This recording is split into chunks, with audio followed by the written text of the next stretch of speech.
Matatanda ang ikinasal ang celebrity couple na sina Jeneline Mercado at Dennis Trillo noong 2021 at isinilang ng aktres ang unang anak nila ng aktor noong May 2022. Naging bisita ang dalawa sa programang Fast Talk with Boy Abunda nitong Biyernes, February 14, 2025, at doon ay ibinahagi nila ang tungkol sa kanilang tila roller coaster na love story. Sa naturang panayam, ibinahagi ng aktres na nagkaroon daw siya ng pagdududa sa tunay na intensyon sa kanya ng aktor noong mag-propose ito sa kanya. Kwento niya, noong una, kasi syempre Tito Boy buntis ako eh. Buntis na ako noon. So una, yung nasa isip ko, bakit? Dahil ba buntis ako kaya ako papakasalan? Tinanong ko yon sa kanya. Sabi ko, kaya mo ba ako pakakasalan kasi buntis ako? Pero ayon sa aktor, hindi naman daw iyon ang dahilan kung bakit niya pinakasalan ang aktres dahil parang asawa na rin ang turingan nilang dalawa sa isa't isa bago pa sila magpakasal.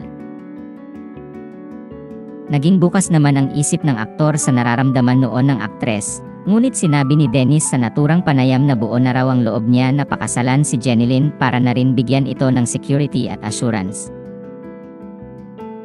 Anya, naiintindihan ko yung konteksto. Nagets ko po yun. At feeling ko, alam niya naman po yun dahil sa mga ipinapakita ko sa kanya, sa ibinibigay ko sa kanya na love. Pero syempre, importante sa babae, yung assurance at security na maibibigay ng isang tao sa kanya.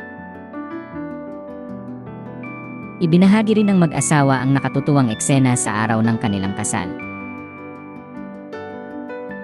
Kwento ni Jeneline, naiwan ni Dennis ang kanilang singsing sa araw ng kasal nila at nadiskubre lang nila noong mismong hinihingi na ito sa kanila ng pari.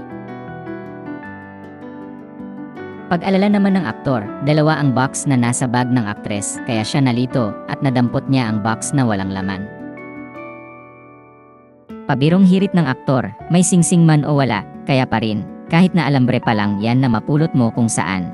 Simbolo lang yun ng pagmamahal na ibibigay mo sa akin. Kasunod nito ay natatawa namang inamin ng aktres na may halong inis ito sa aktor nang maglakad siya patungo sa altar. Dagdag pa niya, ang driver na lamang nila ang umuwi para kunin ang singsing. Pag-amin naman ng aktor, namutla raw siya noon sa pagkapahiya. Samantala, mapapanood sina Jeneline Mercado at Dennis Trillo sa upcoming movie nilang Everything About My Wife. Ipapalabas na sa mga sinhan simula sa February 26, 2025 at makakasama nina Jeneline at Dennis sa naturang pelikula ang aktor na si Sam Milby.